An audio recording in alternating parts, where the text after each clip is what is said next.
देखिए हम बात जो धारा घनत्व की कर रहे हैं, धारा घनत्व क्या होता है हमने बताया।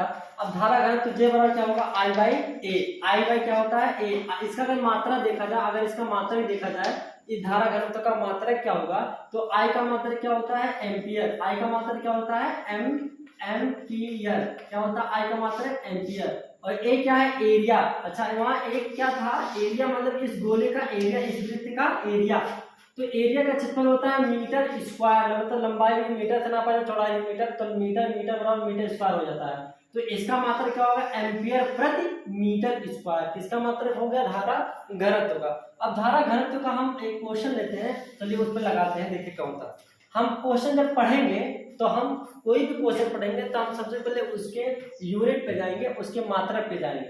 कह रहा है एक तार का अनुप्रस्थ काट का क्षेत्रफल कितना है, मीटर स्क्वायर। तो मीटर स्क्वायर किसका मात्रक है, क्षेत्रफल का। तो ए बराबर कितना है, 3 × 10⁻⁴।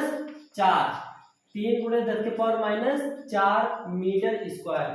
इसमें आई एम्पियर, मतलब आई कितना है, 4.8। क्यों, क्योंकि ये एम्पियर का मात्रक क्या होता है, किसका मात्रक होता है, एम्पियर विद्युत धारा का। तो ये किसका मान है, आई का।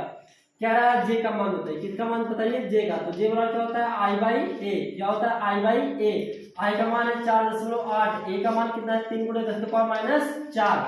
इसको ऊपर ले जाएंगे तो ये हो जाएगा 3.8 × 10⁻⁴। अगर कोई नीचे है ऊपर ले जाएंगे तो प्लस, अगर कोई ऊपर प्लस हो तो नीचे ले जाएंगे तो क्या हो जाएगा, माइनस। और नीचे कितना, यहाँ 4.8, यहाँ क्या है 3।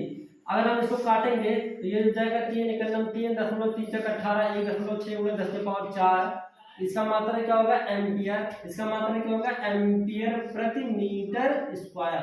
ये किसका मान हो गया, जे का। हम हो गया मेरा आंसर। अब हम धारा घनत्व की बात कर चुके हैं, उस पर एक प्रॉब्लम भी हो गया। आप लोगों को हम पीडीएफ भेज देंगे। अब देखिए यहाँ पे एक क्वेश्चन नहीं लेंगे। अब मैं यहाँ पे आप लोगों को एक हेडिंग बताने जा रहा हूँ कि विद्युत चालन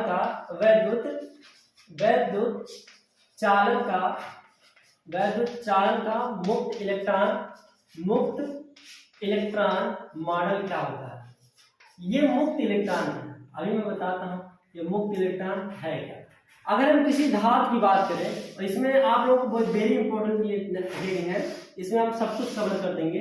देखिए अगर कोई धातु है तो धातु के अंदर जाहिर सी बात है बहुत सारा इलेक्ट्रॉन होगा। बहुत सारे इलेक्ट्रॉन होते हैं, मतलब 10 के पावर लगभग 29 इलेक्ट्रॉन होते हैं। इसकी कोई गिनती आप लोग नहीं कर पाएंगे, इलेक्ट्रॉन बहुत भरा होता है। अब इलेक्ट्रॉन को आगे कैसे बढ़ेगा, पीछे से कौन ढकेलेगा, वोल्टेज ढकेलेगा। पीछे से कौन ढकेलेगा, वोल्टेज ढकेलेगा। मान लीजिए कोई मेरा एक धातु है, इसमें इलेक्ट्रॉन भरे हुए। क्या हो, इसमें इलेक्ट्रॉन भरे हुए। इलेक्ट्रॉन कहां से कहां जाता है, निम्न वोल्टेज से हाई वोल्टेज की तरफ जाता है। निम्न वोल्टेज से हाई, जो इलेक्ट्रॉन का फ्लो होता है वो निम्न वोल्टेज से हाई वोल्टेज की ओर जाता है। इलेक्ट्रॉन कोई परमाणु है, परमाणु के अंदर क्या होगा, नाभिक होगा। और इलेक्ट्रॉन इसे चारों ओर चक्कर लगाता है। इलेक्ट्रॉन चारों ओर चक्कर लगाता है अलग अलग कोष में।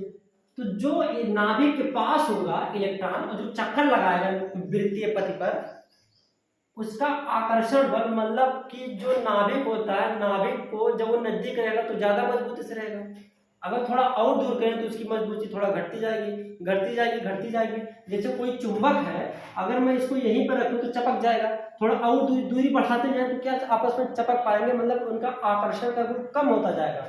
तो हमने कहा कि जो इलेक्ट्रॉन नाभिक के पास वाली होती है उसका आकर्षण का गुण ज्यादा होता है। और धीरे धीरे ऊपर जाएगा तो मतलब जो सबसे बाहरी वाला इलेक्ट्रॉन होगा उसका धीरे धीरे आकर्षण बल का मान बहुत ही कम होता जाएगा। तो मतलब जब बहुत कम होता जाएगा तो मतलब हम ये कह सकते हैं कि एकदम अंतिम वाले को हम इलेक्ट्रॉन को अलग कर सकते हैं। मतलब हम धातुओं में से इलेक्ट्रॉन को बाहर निकाल सकते हैं। आप कैसे निकाल सकते हैं बता रहे। देखिए क्या करिए, आप कोई पदार्थ है या तो पदार्थ को खूब पीटिए, उठा के पटक दीजिए। भाई हमें को है, हमें को उठा के पटक दीजिए तो हमारी एनर्जी खत्म ही हो जाएगी। अब इसको उठा के पटकिए तो इसमें से जो इलेक्ट्रॉन होगा वो निकल जाएगा। मतलब इलेक्ट्रॉन को कैसे निकाल सकते हैं, पटक कर, रगड़ दीजिए, पटक दीजिए और पीट दीजिए तो उससे इलेक्ट्रॉन निकल जाएगा। अब इलेक्ट्रॉन जब निकलेगा, एक धातु के अंदर जब इलेक्ट्रॉन मारे खुले हैं, अभी ऑटोमेटिक तो बहेगा नहीं, वोल्टेज से जब धकेलेगा तो कोई जाहिर सी बात, यहाँ कोई हाईवे थोड़ी ना कि इलेक्ट्रॉन ऐसे जाएगा। भाई यहाँ से जा सकता है, यहाँ भी ऐसे लड़ेंगे एक दूसरे से क्योंकि यहाँ पे इलेक्ट्रॉन हो सकता है। अब एक दूसरे को ऐसे ऐसे मारेंगे तो एकदम सीधा जाएंगे नहीं जाएंगे। यही ऐसी तैसी गति करना ही कहलाता है यादृच्छिक गति। पूछ लेगा यादृच्छिक गति किसे कहते हैं, तो इलेक्ट्रॉनों का मतलब इलेक्ट्रॉन जब एक अनियमित वेग से मतलब उल्टा सीधा वेग से जब आगे बढ़ता है या गति करता है तो उसे कहते हैं क्या, यादृच्छिक गति। यादृच्छिक गति क्या होता है, ऐसे आखियां मून के हिस्से से चलो तो उसे क्या कहेंगे, यादृच्छिक गति कहते हैं। फिर उसी में आता है कि अच्छी यादृच्छिक गति हो गया तो ये मुक्त इलेक्ट्रॉन क्या है। और भाई मुक्त इलेक्ट्रॉन वही जो एकदम फ्री है, एकदम पागल है, उस पर कोई जोर शोर नहीं है, वो ऑटोमेटिक है, हाईवे तो है नहीं, ये कब इधर आएगा कब इधर जाएगा कब इधर जाएगा, कब ये इसको मारेगा कब वो इसको मारेगा। तो यही क्या कहता है, मुक्त इलेक्ट्रॉन। मुक्त इलेक्ट्रॉन उसी को कहते हैं और मुक्त इलेक्ट्रॉन इसी को कहते हैं। और यादृच्छिक गति किसे कहते हैं, मतलब वो जो आखियां मून कहीं से इसे चले उसे क्या कहेंगे, यादृच्छिक गति कहते हैं। अनियमित गति को ही यादृच्छिक गति कहते हैं। फिर आता है एक माध्य मुक्त पथ। क्या आता है, एक माध्य मुक्त पथ। माध्य मुक्त पथ।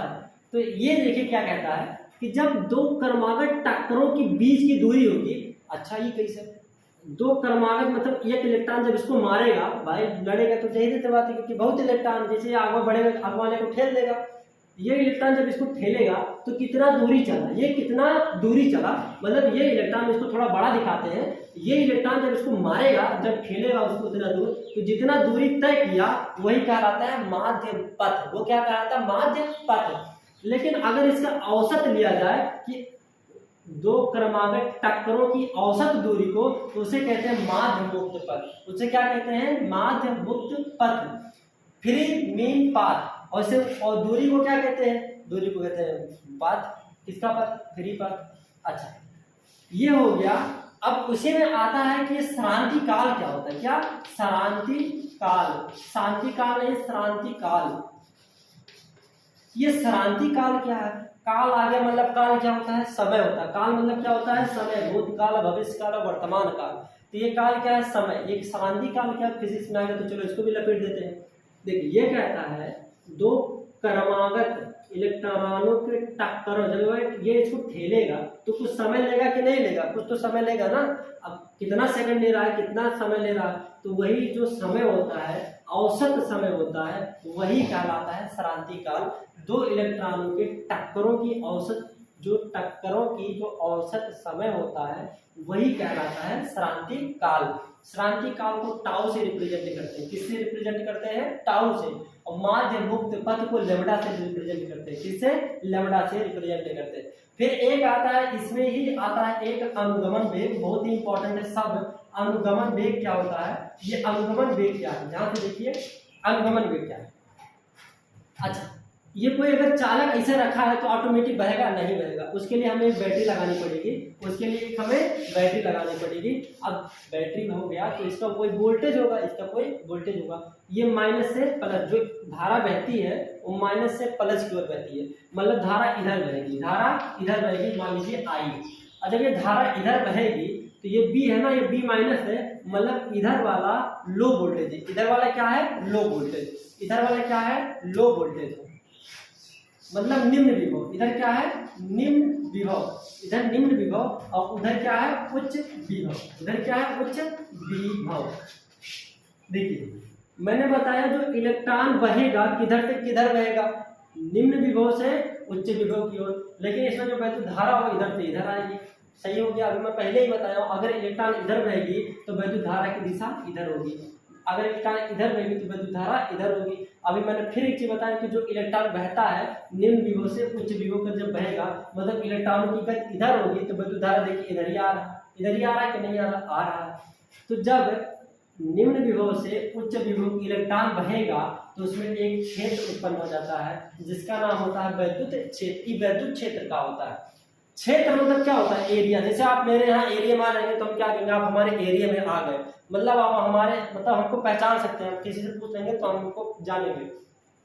अभी वैद्युत क्षेत्र है तो वैद्युत क्षेत्र कह रहा है भैया, हम वैद्युत क्षेत्र उसे कहते हैं कि अगर तुम ऐसे छू दो तो हमको करंट लग जाए तो कहेंगे अरे तो वैद्युत का एरिया, मतलब यहाँ करंट वाली एरिया है। वहाँ करंट वाली एरिया, तो उसको क्या कहते हैं, विद्युत क्षेत्र। कोई पूछेगा विद्युत क्षेत्र किसे कहते हैं, तो जो उच्च विभव से निम्न विभव की ओर आता है उसे क्या कहेंगे, विद्युत क्षेत्र के। तो उसका प्रवाह किधर से किधर होता है, उच्च विभव से निम्न विभव की ओर होता है। तो जब ये उच्च विभव से निम्न विभव की ओर आएगा तो इलेक्ट्रॉन, जब देखिए अब यहाँ दो चीज क्रिएट हो गए, इलेक्ट्रॉन तो बह रहा था, इलेक्ट्रॉन इसे धीरे धीरे बह रहा था निम्न विभव की उच्च विभव से, अब विद्युत क्षेत्र उत्पन्न हो गया, एक वो एरिया हो गया कि हम विद्युत क्षेत्र उत्पन्न हो गया, जहाँ उसको आभास हो कि यहाँ विद्युत क्षेत्र है, यहाँ विद्युत धारा है, उसके कारण एक विद्युत बल हो गया। क्या उत्पन्न हो गया, एक विद्युत बल उत्पन्न हो गया। अब किसी चीज का अगर कोई बल उत्पन्न हो जाए तो मतलब क्या करेगा, तो बल मतलब क्या होगा, किसी अवस्था में परिवर्तन कर देना। अगर ये जा रहा था तो उसको रोकेगा, जा रहा है तो उसको रोकेगा, खूब तेज मार दे आगे बढ़ जाए, मतलब उसकी अवस्था में परिवर्तन कर ही देगा। तो यहाँ एक विद्युत बल उत्पन्न हो जाता है, किसके कारण, विद्युत क्षेत्र के कारण एक विद्युत बल उत्पन्न हो जाता है।